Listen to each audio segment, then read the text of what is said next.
ہو نہیں، ہم پہلے بھی بڑا تیار رہتے ہیں باتیں سننے کے لیے۔ اعلیٰ حضرت سے پوچھا گیا قبر پر چادر چڑھانی جائز ہے؟ فرمایا صرف ایک،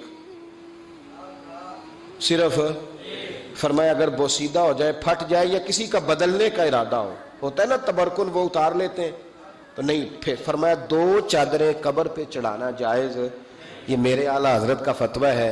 فاضل بریلوی فرمایا کرتے تیرا بڑا دل کرتا ہے نا تو تو اس چادر کے عوض 2 جوڑے خرید کے کسی غریب کو دے اور اس کا ثواب صاحب مزار کو دے دے۔ کتنی چادریں بولے؟ میں ایک جگہ پہ گیا تو اتنی قبر اونچی نہیں تھی جتنی چادریں تھیں، تو میں نے ان سے کہا اتار دو، دلیل بھی دی، کوئی نہ ماننے لگے۔ اب ہر آدمی کا اپنا مزاج ہے نا سوچنے سمجھنے کا۔ وہاں ایک ملنگ بیٹھا تھا جو زیادہ ہی سادہ تھا، میں نے کہا اتار دے چادریں، بابا جی کو کون سی سردی لگ رہی ہے جو اتنی چادریں ڈال دی، اتار دے۔ لیکن لوگ ماننے کو تیار نہیں ہوتے۔ ایک چادر چڑھائیں گے مزار پر، ہاں مزار پر پھول ڈالیں۔ میرے رسول پاک علیہ السلام گزر رہے تھے تو 2 قبروں کے پاس سے حضور کا خچر گزرا، خچر بدکا، حدیث بخاری ہے، خچر بدکا۔ سرکار اتر گئے، حضور نے فرمایا یہ خچر بھلا کیوں بدکا ہے میرا؟ ان 2 قبروں پہ عذاب ہو رہا ہے۔ قبروں کے اندر عذاب ہو رہا تھا، جس خچر پر حضور بیٹھ گئے اسے بھی اللہ غیب کی نظر عطا فرما دیتا ہے، اسے بھی سمجھ آ گئی کہ اندر عذاب ہو گئے۔ خچر پر حضور بیٹھے، حضور صلی اللہ علیہ وسلم نے فرمایا 2 پر عذاب ہو رہا ہے، اور وجہ کیا ہے؟ ایک بندہ پیشاب کے چیٹوں سے نہیں بچتا تھا، دوسرا غیبت کرتا تھا، لہذا عذاب ہو رہا ہے۔ بچنا چاہیے نا ان دونوں چیزوں سے۔ میرے حبیب پاک نے فرمایا 2 ٹہنیاں توڑ کے لاؤ۔ 2 ٹہنیاں لائی گئی، حضور نے قبر پہ ڈال دی۔ فرمایا جب تک یہ خشک نہیں ہوں گی قبروں کے عذاب میں تخفیف رہے گی۔ قبر پہ پھول ڈالے، پھول جب تک تر و تازہ رہیں گے عذاب میں تخفیف رہے گی۔ بات کی سمجھ آ گئی؟ اب تو لوگ کہتے ہیں دلیل دو جی، قبر پہ بیٹھ کے قرآن پڑھنا جائز ہے۔ لو دلیل سن لیں، مشکات کی حدیث ہے۔ میں نے کہا تھا جلدی میں آپ کو ساری باتیں سے، مضمون یہ بڑا طویل ہے، ہر پہلو پر بات کھول کے کی نہیں جا سکتی۔ قبر پر کھڑے ہو کے قرآن پڑھنا یا تلاوت کرنا یا اصحال ثواب، سنو مشکات میں حدیث ہے، کتاب الایمان میں رسول پاک پڑھیے درود شریف صلی اللہ تعالی علیہ وسلم۔ حضور صلی اللہ علیہ وسلم نے حضرت سعد بن معاذ کا جنازہ پڑھایا، پھر حضور قبر پہ کھڑے ہو گئے اور نبی پاک تسبیح پڑھنے لگے، سبحان اللہ والحمد للہ ولا الہ الا اللہ واللہ اکبر۔ پھر حضور نے پڑھا سبحان اللہ والحمد للہ ولا الہ الا اللہ واللہ اکبر۔ حضرت انس بن مالک کہتے ہیں حضور کے چہرے کا اچانک رنگ بدلا، آنکھوں میں آنسو آئے، حضور نے زور سے پڑھنا شروع کر دیا سبحان اللہ والحمد للہ ولا الہ الا اللہ واللہ اکبر۔ کہتے ہیں حضور نے زور سے پڑھا، آہستہ آہستہ محبوب کے چہرے پہ خوشی آنے لگ گئی۔ جب حضور فارغ ہو گئے، دعا مانگی، نکلنے لگے تو عرض کی یا رسول اللہ یہ کیا تھا؟ حضور فرمانے لگے تمہارے بھائی کی قبر تنگ ہو گئی تھی، میں نے تسبیح پڑھی ہے تو اللہ نے اس کی قبر کو کشادہ کر دیا ہے، اللہ نے اس کی قبر کو۔ تو پھر اس کا مطلب ہے قبروں پہ کھڑے ہو کے تلاوت کرنا، عبادت کرنا، ان کے لیے کوئی تسبیحات پڑھنا، یہ نبی پاک کی سنت ہے صلی اللہ تعالی۔ یہ مسئلہ بھی سمجھ میں آ گیا۔ اب آگے چلتے ہیں، کہتے ہیں جی ختم، پھر آخر میں ختم شریف ہی رہ جاتا ہے کہ وہ ختم شریف نہ پڑھیں۔ اگر آپ مجھ سے میرا چھوٹا سا تجربہ پوچھیں نا، تجربے کی بات یہ ہے کہ اب ختم نہ دلانا فیشن ہے،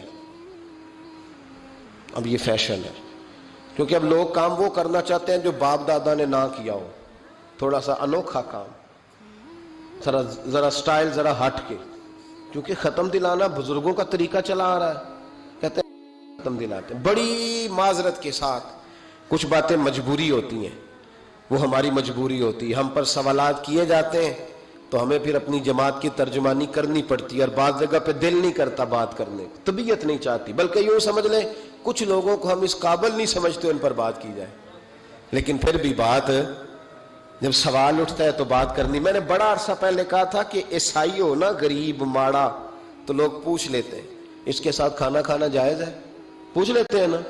اگر ٹرمپ آ جائے تو جی وہ بھی صحیح ہے کہ نہیں؟ بولے یہ جو آپ کے وہ آتے ہیں وزیر خارجہ وہاں سے، یا ان کا کوئی رکن پارلیمنٹ آتا ہے تو آپ کے وزیر اعظم وزیر خارجہ ان کے اعزاز میں ظہرانہ دیتے ہیں نا، تو ٹیبل پہ کھانا لگا ہوتا ہے، ادھر ہمارا بیٹھا ہوتا ہے، ادھر ان کا بیٹھا ہوتا ہے، جائز ہے؟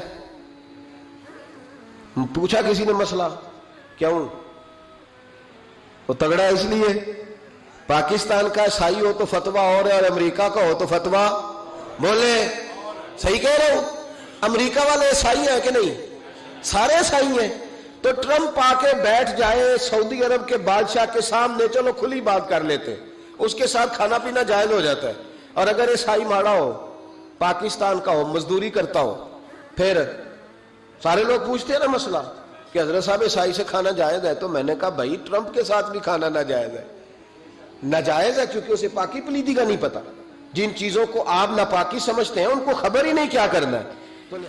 ہوتا یہ ہے کہ جب اب دیکھیں نا، کچھ عرصہ پہلے لاہور میں ایک بڑا جنازہ ہوا تھا، وہ لوگ جو کہتے ہیں نماز جنازہ کے بعد دعا نہ کرو، حرام ہوتی ہے، یعنی پہلے تو کہتے تھے ولیوں سے نہ مانگو، اب کہتے ہیں اللہ سے بھی نہ مانگو، یعنی جنازے کے بعد دعا یعنی اللہ سے بھی نہ مانگو۔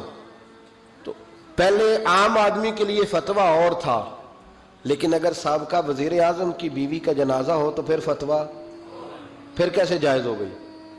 اب دعا جائز ہے؟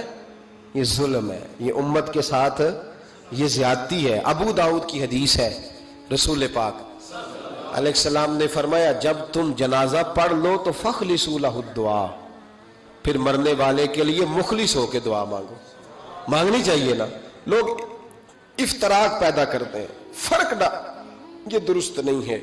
امت کے اندر یہ آپ نے بات یاد رکھنی ہے، ہمیشہ سے اولیاء کے آراس کا سلسلہ ہے، عرس منائے جاتے ہیں، ان پر ختمات شریف ہوتے ہیں۔ اب ختم شریف کے حوالے سے سن لیں، رسول کریم علیہ السلام نے ہمیں ایک دعا بتائی ہے کھانا کھانے، کہتے ہیں آگے کھانا رکھ کے قرآن شریف نہیں پڑھنا چاہیے، کھانا کا آگے رکھ کے آپ بسم اللہ شریف پڑھتے ہیں؟ پڑھے ذرا، پڑھتے ہیں نا ماشاءاللہ؟ یہ قرآن پاک ہے کہ نہیں؟ تو روٹی جائز ہوئی کہ ناجائز ہو گئی؟ برکت والی ہو گئی، بلکہ حضور نے فرمایا جو بسم اللہ نہ پڑھے اس کے ساتھ تو شیطان شریک ہو جاتا ہے۔ تو ہم تو بھائی ہر روٹی ختم پڑھ کے کھاتے ہیں، ایک آئے تو ہم ہر کھانے سے پہلے پڑھتے ہیں، تو آپ اس بات سے منع کر رہے ہیں، کہتے چلے جی آپ پڑھ لیں، آیتیں پڑھ لیں پھر دعا نہ مانگے۔ لو سن لو، سامنے کھانا رکھ کے دعا، کس بات میں الجھ گئے یار؟ امت کو بڑی بات بتاؤ، دنیا بڑی آگے چلی گئی، انہیں آگے لے کے جاؤ، تم کیا کر رہے ہو؟ کہنے لگا جی دعا نہ مانگے، توجہ کرنا میری بات پہ، کھانا آگے رکھ کے نہ مانگے۔ تو میں نے کہا تو سائیڈ پہ رکھ کے مانگ لیا کر، کھانا دور رکھ لیا، دعا یہاں مانگ لی، ہمیں کوئی اعتراض لیکن مانگا کر، دعا مانگا کر۔ اب حدیث مسلم سن لیں، صحیح مسلم کی حدیث ہے، رسول کریم علیہ السلام کے صحابہ تبوک سے واپس آ رہے تھے، اور وہ سینکڑوں میں نہیں ہزاروں میں تھے، کھانا ختم ہو گیا، پانی بھی ختم ہو گیا، صحابہ کرام نے مشورہ کیا اب اس طرح کرتے ہیں، ایک ایک اونٹ ذبح کرتے ہیں، ذبح کر کے اونٹ پکانا شروع کرتے ہیں۔ ختم شریف کی بات عرض کر رہا ہوں کیونکہ اب ختم ہو گیا، سارے جمع ہو کے حضرت عمر کے پاس گئے، کہنے لگے حضور اس طرح کریں، ہم ایک ایک اونٹ اب ذبح کریں گے اور اسے کھائیں گے۔ حضرت عمر فرمانے لگے اونٹ ذبح کر لو گے تو سواری کس پہ کرو گے؟ کہ حضور پھر کیا کریں؟ فرمایا جتنا جتنا کھانا تمہارے پاس ہے نا میرے پاس لاؤ۔ کسی کے پاس اتنی سی کھجوریں تھیں، کسی کے پاس آدھا کلو سرکہ تھا، کسی کے پاس چند بچے ہوئے ٹکڑے تھے، سارا کچھ حضرت عمر کے پاس لائے۔ جناب عمر نے اپنی چادر میں، اپنے صافے میں سارا کچھ باندھا، سیدھے دروازہ رسول پہ پہنچ گئے، نبی کریم علیہ السلام کے آگے کھانا رکھ کے، آگے لنگر رکھ کے حضرت عمر کہنے لگے یا رسول اللہ ذرا برکت کی دعا کر دے۔